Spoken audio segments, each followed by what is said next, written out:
السلام عليكم اخوتنا وحبايبنا، تحية طيبة لكل من يتابعنا ويشاهدنا. طبعا اغلب الشباب جاي يسألون وينك ما تنشر شو قاطع. والله يا اخوان، اولا حمام قليل، ماكو هسه التصوير ولا اكو فراغ، فلهذا السبب تعذرونا ما جاي نتواصل. يعني حتى قبل كنا نطلع نمشي نوصل لجماعتنا ونصور، هسه هم هالفراغ هم ما موجود. فاليوم حبينا نسوي لكم فيديو صغير حتى نتواصل من خلاله وياكم. طبعا هسه حاليا الساعة 5، والله خلينا نشوفها 5:13 العصر. حبينا يعني نطلع لنا كم طير نفتحهن ونتونس بيهن وياكم. كان عندنا عراقيات، في العراقيات احنا بعد قلنا نسوي عراقي ومستورد على مود نفرق بين الحمام. من نقول مستورد يعني تيدي وربعه، ومن نقول العراقي لأن مناتنا. فالحمام اللي عندي بقى بس هذن القديمات تذكرونهن من اول ما كنا مستمرين بالقناة سنة 2018، حتى ذن بيهن الحجولة يقرن 2017 ذن الكبار. وهذا المشجر وابنه موجود هناك بالمسرح، هسه نطلع لكم ابنه نطيرهن. فذن بقيت الحمامات يعني كانوا ذن تقريبا حدود 16 واحد، فشريتهم صفيتهم طيرت لجماعتنا وبقى بس هذني. فلاني اجي مرات العصريات اطيرهن يبقى للمغرب. لحد هيك قبل الغروب بشوية الحمام مصفر مختفيات، ينزلن ورا الأذان يطخن، ينزلن يصيرن قريبات عجال ويظلن طيرات بالليل. فمن ضمن حتى هذا عندنا كراس جولدن، هذا حده محدودة فد 4 ساعات 5 ساعات. وهذا بانتيز مشترينا من سوق الجمعة ب3000. فهسه ايش راح نسوي؟ راح نطلعهن ونطيرهن، وعندنا كم واحد همنا من هناك نمون عليهن او نقدر لهن ما يتاخرن. ونازلات عندنا بالظلام حتى لو ظلم الدنيا راح نطلعهن هم من هناك. وعندنا فرختين ما مخرجات توني قمت اخرج بيهن. نطلع طبعا البارحة كان جمعة، نطلع هذني طلع من البيض ما رخصتش حتى لو. البارحة جمعة كنت خلي ألملش كم طير عراقي بزاري، فاشتريت 3. الثلاثة والله اتك على 3000، يعني حتى سعر مناسب، طيور حلوة. فمن ضمنهن هاي مجرورة جنحين، وبهن واحد مجرور جنحين، هاي مجرورة تك جنح، واحد جنحين ومبقي له 3 ب3 العواشر ووحدة كاملة. فجبتهن ذبيتهن بالبرج مال البيض والحمر هذن القديمات. طبعا طيرنا بيض وحمر 15 ب15 وحطينا بيهن بعناهن. بقى بس هذن الزوج ذن قديمات تداور جواهن بيض مال الحمام. فسبحان الله صعدت لقيت المتحولات من هنا لهنا، هاي الفتحة اللي بين الابراجة متحولات التور من هنا. فمن انطرت اكل بالليل قلت هسه لقيت هاي الخشبة واقعة. واو، شوفوا الحظوظ شلون تصير. هاي الخشبة واقعة مال هذا الباب، اي شو ما قعدت ما ادري. فمتحولات منها صعدت الظهر انا نايم، وذكرت انا هذا اريد اجيب هذا القفص اخليه تعال باكر اسوي. وانا نايم امانة الله الساعة تقريبا الساعة 12 الظهر، ذكرت هاي الفتحة ما سديتها وطفرت ذيك الطفرة من النوم. اجيت صعدت للسطح لقيت 2 رايحات، يعني 2 نازلات ماكلات وجايات على هاي الفتحة وطالعات من عندها. هن 3 شاردات 2 وباقيات هاي باقي بس هاي الوحدة. لأن عجبتهن اريد افحص بيهن اشتغل عليهن. حنيت للعراقيات اريد ارجع اجيب عراقيات. فراح يسألوني نصيحة، اغلب الشباب اللي ما يعرف للتور او يجيب جدد، انصحكم نصيحة لله، اذا تريد تشتري طيور عراقية او بالخصوص نقول التار، اذا تريد تشتري تور غير هذا التار البزرق عيون بيض لا تجيب ولا تدني. جيب من هذا الحمام بزارق عيون بيض واقعد وازوج وافحص وطير. راح تلقى حمام ما يعلى عليه حمام، بس من خلال الفحص يعني تقعد تطير ميدان وتشوف الحمام اللي راح يتأخر عندك، وراح تشوف الحمام اللي يفيدك ويخدمك بسطحك، واللي ما يفيدك ترجع تطلعه. عرفتوا؟ يعني كل من خلينا نقول يصير استاذ سطحه. انت تجيب ذني، هو هسه الزوج ب7 ب8، اجيب هيك شكل هيك خلقه وعيون بيض، لا تجيب العيون سود، العيون سود بيه طيار، ما اقول لك ما بيه طيار، بس هيك حمام اقوى. اجيب هيك بزارق واجيب وازوج واطير وافحص بالحمام، راح تلقى بيه حمام والله بيض الوجه. انا هسه صار لي نية او صار لي وهس اجيب هيك حمام، فجبت البارحة 3 يا سبحان الله، شردن 2 من جو الفتحة نسيتها ما سويتها، وهسه بقت بس هاي مجرورة تجنح فما شردت باقية. هسه عدنا هذني مطلعينهن برا.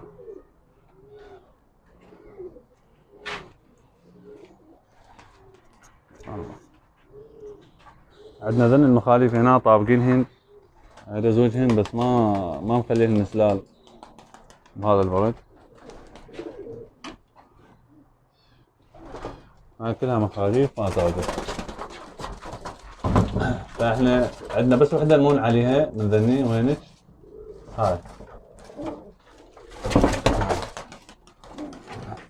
هاي صارت تك طيرة، هاي سخي 10 بس ما تخرجت صحيح، تمرضت على العلت وهي صغيرة. دخلك امشي زين بالتلوان. هلا شوف هايكم،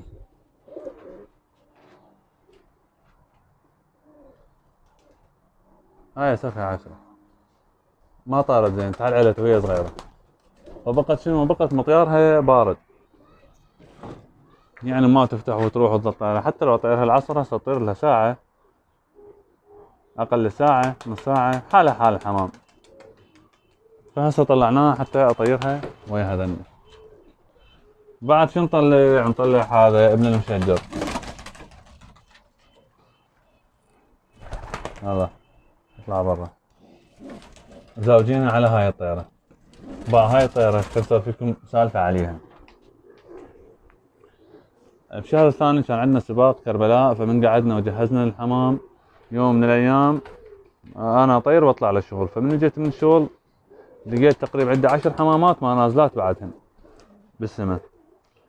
فهيك وقت بالخمسة بينن عندش كم واحد، والبقية يعني خلينا نقول مؤشرات عندي، و5 أو 6 جاي اشوفهن بالزيرو يعني نقاط، وكان الجو مغيم نقاط هيك بالغيم قوة ينشافن. يعني لو تجيب لي 1000 واحد هنا قاعدة يا دوب يلا يلقاهن، بس اللي يندل مكان الحمام واللي يعرف في الحمام يلقى لي اياهن. فالمهم بيومها تخابر ويا صاحبي، قلت له ترى الحمام ما راح ينزل، والسبب اكو صقور بالسماء، اكو صقور بالعالي حيل عالية، يعني مكانهن مكان الزيرو يعني احنا نقول نقطة الزيرو، الحمام نقطة ينشاف مو اختفاء. فبذاك المكان يعني وبذاك الوقت كان اكو صقورة يعني جاي تجي من جهة عين التمر اتجاه يعني طاف كربلاء، ومتجهة باتجاه الكوت خلينا نقول هيك. فقلت الحمام ما راح ينزل، ليش؟ لان بسبب الصقورة تخاف الحمام راح يوازيه الظلام وتظلم عليه الدنيا وما ينزل، او الصقورة تضربه. بيومها باتن 7 حمامات ما نزلن عندي بس 2 بالليل. واحدة من عندهن واقعة فوق من بغداد بالمدان، وهاي واحدة من عندهن ورا يومين انكمشت. فمن انكمشت وجبناها، شوفوا سبحان الله باع الضربة اللي براسها شلون ضاربها الصقر. هاي بتاريخ تقريبا 13/2، هاي باع ضربة الصقر لحد هسه بيها. شاكة خطية مشقوقة من الطول للطول، هذا راسها مشقوق حتى تشوفونه. هاي آثار الصقر، هاي همينة راح نطلعها نطيرها. زاوجها هذا الفحل الأبيض، شو بسرعة طبيت من وراي ابن الأوادم. عندنا هاي الفرخة همينة بالتخريج، احنا طبعا مشطلينها وقاصينها وكملت وما خرجناها، ما فاريلها. ما انا مشطلها ذبت الاولى الثانية، وهاي الثالثة المقصوصة. بعدها شو المقصوصة هاي لسه ما ذابتها.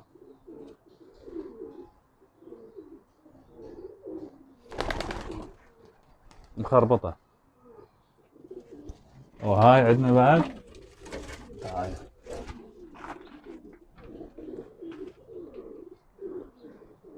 طبعا هسه نسوي لكم سالفة عنها، نشوفكم جنحها هاي ايش باقي بيها. همينه بالاربع رياش، ذاب باربع ريش. وعندنا هاي هم قاصينها، وهاي طيرناها 3 مرات ما شاء الله خوش تطير، يعني احسن من هاي اختها. هاي اختها اول ما فلتت فوق راحت من عندي يوم، وثاني يوم الساعة بالخمسة العصر او ويل اذان اجتني حطت من عبن شنو، من عبن بس مدشرة بالمسرح. هذني ما نقدر نطلعهم. ليش؟ لان هذني خوفا اذا لبقن لليل ما نزل. فهذا حمام المطيار اغلبهن كراسات مرجعينهن للانتاج. خاف واحد يجي يقول لك الحمام حمام المطيار والكراس ما ننتج من عنده. لا والله هاي سالفة. هسه شو نسوي؟ راح نطلعهن ونطيرهن شلون.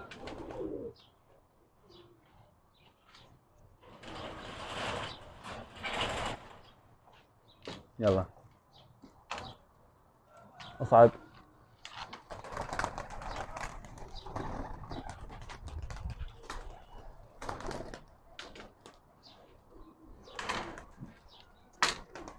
تطير تطير اليوم والله شال روحه. يوميا ياخذ له فرتين وينزل. يلا انت طير.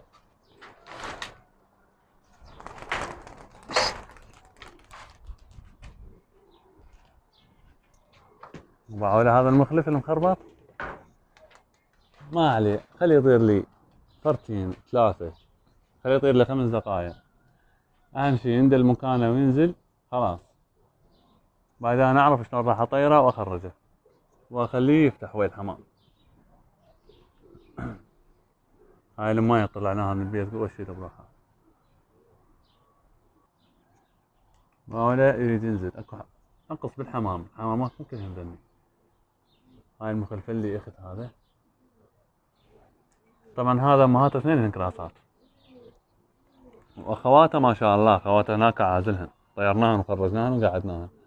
وهذا اللي طلع وراهن بس ما لحقنا نخرجه. هسه تونا قمنا نفرديه. هسه تشوفونه جاي يفطر بالناس هنا، ما فاتح له حمام. بس ان شاء الله يجي يوم اذكركم واقول لكم هذا المخلف اللي خرجناه مخربط. ها اطلع اطلع. انا نقول وين ذن شو ماكو باوين نايمات. يلا يلا هذا 4 نايمات هنا.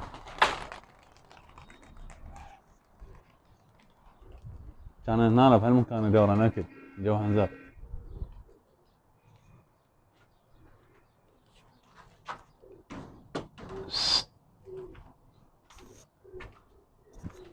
هذا جوات اقعد يدور اكل ما يريد يطير.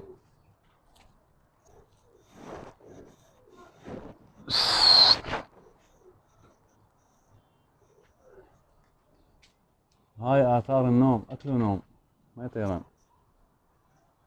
هاي المخلفة المخربطة هاي نزلت. ما اريد منها شي، اهم شي تندل مكانها. لو تطير عنده 5 دقائق انا مشطلها، لو تطير عنده 5 دقائق كلش كافي. اهم شي تعرف تنزل وتندل مكانها شوية شوية، تقوم تفتح تتعلم تصير بيها لياقة، تقوم تصعد خلاص. شوفكم اللي طيرناها. عندنا هاي السخي، هاي اللي صادت فوقان بالعالي اعلى منهم. وذاك المخلف وياها. هذا المخلف اظن رابع مطيار اله ما شاء الله. وهاي الصفة السخي قلنا عليها. هاي اللي ضربها صقر المضروبة. هاي على ضربة الصقر والوضعية اللي كلتها يجوز بحياتها بعد ما تروح بند. ليش؟ لأن كل ما تروح بند توصل منطقة الزيرو راح تتذكر ضربة الصقر، ترجع تنزل تخاف ما تطير. بعد طيران طيارة بنص الطيور.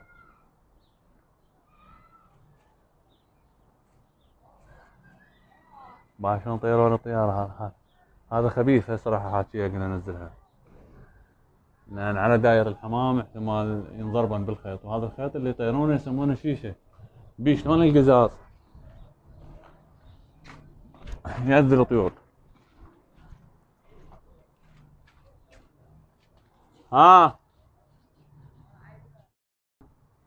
نزل الطيارة جعفر، نزلها لا تضرب الطيور.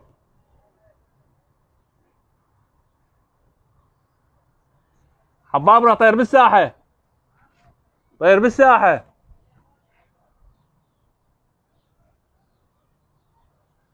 طبعا اذا صعدن بيهن كم طير، اذا صعدن شوف وين خلى الطيارة، نص الحمامات بيهن ايش كم طير عندي. اذا يتأخرن هسه اذا صعدن راح يصير نزولهن ورا الفطور.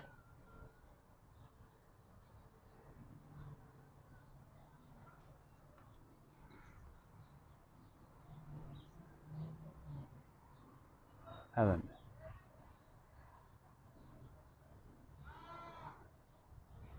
وهاي الطيرة السخيف صعدت وحدها تك طيرة، وهذا المخلف نزل. طبعا شغلة تخريج الافراخ انا شو اسوي؟ انا انقصهن، انقصها 3 ب3 وعوف لحد ما يتدشر ويشبع دشر. وذيك الساعة اخليه فوق المسرح. بعد هو من وحده يخرج نفسه يطير، فانه راح يطير راح يطير عندي بالناصي، يظل بس مستوى الناصي. شلون ذل الحمامات ما يرفع نفسه العالي نهائيا لحد ما ينتفي الاولى ينتفي الثانية، راح يكمل جنحه، راح يصير الطير يكون عاقل وشبعان دشر وبيه لياقة. راح انه وحد يروح يصعد بالعالي يروح لمنطقة البند. ليش ما نطيره بجنحه نقصه؟ هاي الفرخة حادة بالمطيار، مطيارها قوي. انا اذا اخليها بجنحها راح فرة ثانية قبل تصعد بالعالي وراح تشمر ما بيها لياقة، والطير ما يعرف وخلينا نقول ما عنده خبرة بالجو، فراح يتخربط ويفقد لياقته، راح يشمر بعد ما يجيك. فلهذا السبب احنا نقصه ونخليه بالنص قدامنا قدام عيننا لحد ما يذب الاولى الثانية المقصوصة، يوصل بالرابعة راح يكون الطير بلياقة ومفتهم وذكي. بعدها من راح يوصل بالرابعة بالخامسة وراح لمنطقة البند، بند الطير وطار المطيار اللي يريد، مثل ما نقول اللي احنا نريده، واقتنعنا من عندنا وحقق عندنا الوقت اللي نريده احنا. ذيك الساعة حتى لو كان بالرابعة بالخامسة نحط بيه نقصه ونقعده نقصه. ايش بقى؟ بقت السادسة والسابعة الثامنة التاسعة 10، بقى هذني ما ناتفن. شو نسوي احنا؟ نقوم نقص هذني ونقعده لحد ما يكملهن، يذب العواشر يكملهن. ذيك الساعة يلا راح يرجع للمطيار. بعد ذيك الطيارة قايمة يقولون عليها قايمة، لا والله بيها.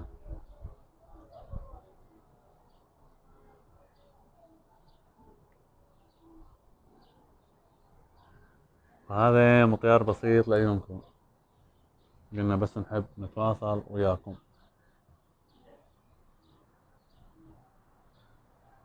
هسه مطيارين 3 اذا لح عليهن العصر، مطيارين 3 ما راح يظلن هنا بالناس، راح قبل فرتين 3 راح نبندن.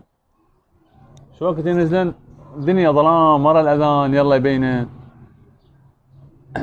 اشغلنهن الانارة، هاي الانارة مالتي، شوف الانارة وين التسليط مالتها على المسرح.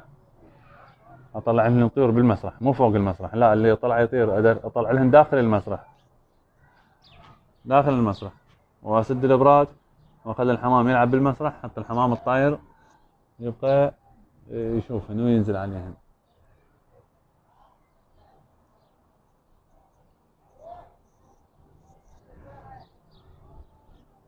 بصراحة نخليهم ينزلن حتى نطلع بعد نغير جو نروح على اللعبات.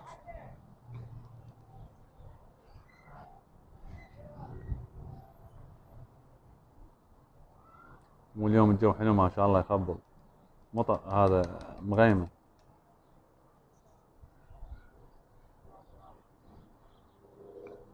نزلت عندنا هاي اللي ضاربها الصقر.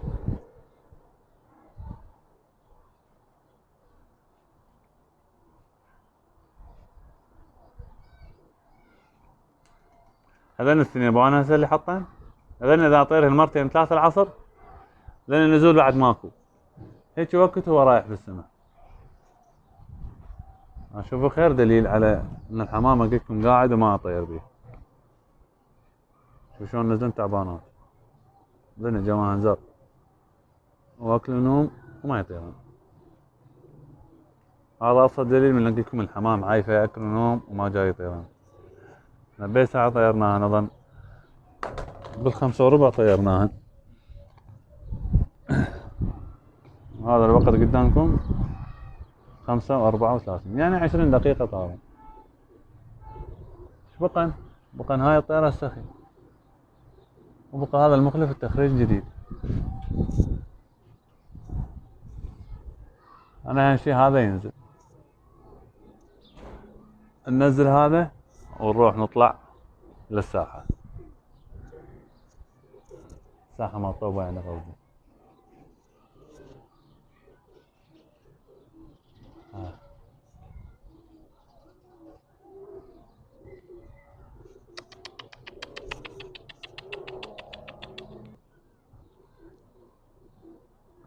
عندنا بس دنسين بقى طيارات.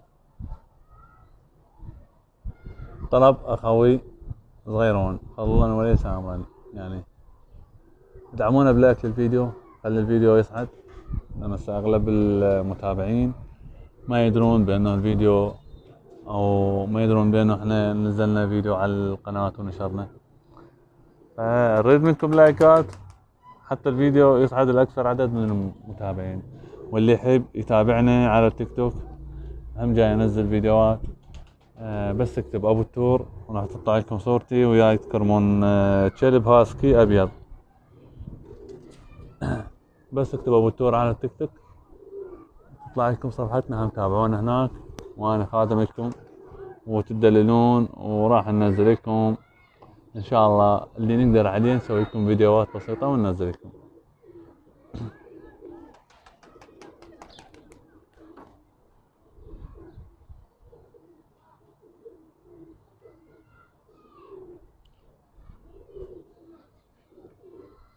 هذا المخيف شوفوا اسرع اقرب لكم عليه تشوفون جنحه بفراغات مشطب شوفون باقي اظن السابعة او الثامنة باقي مقصوصة من الجنحين يعني اكو فراغ بجنحه على مود ما نخليه يصعد بالعالي ويتأخر.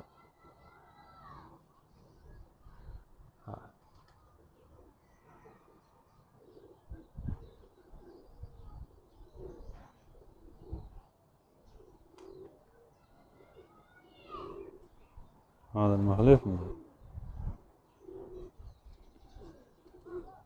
بقت بس هاي الطيارة السخي.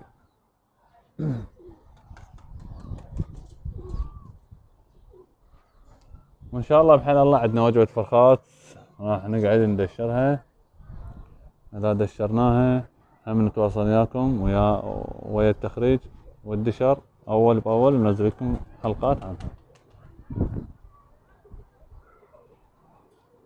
هاي الطيارة هذه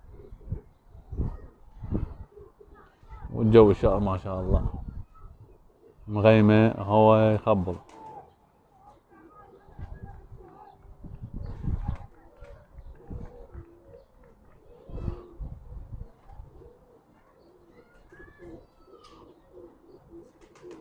تفرطت قعدت طفرانها هسه بحل عليها. هاي اللي ضاربها الصقر. وعشر راسا انتو.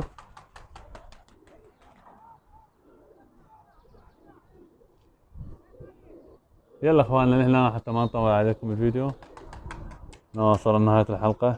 انتظرونا في حلقات قادمة ان شاء الله. ومن الله التوفيق. في امان الله.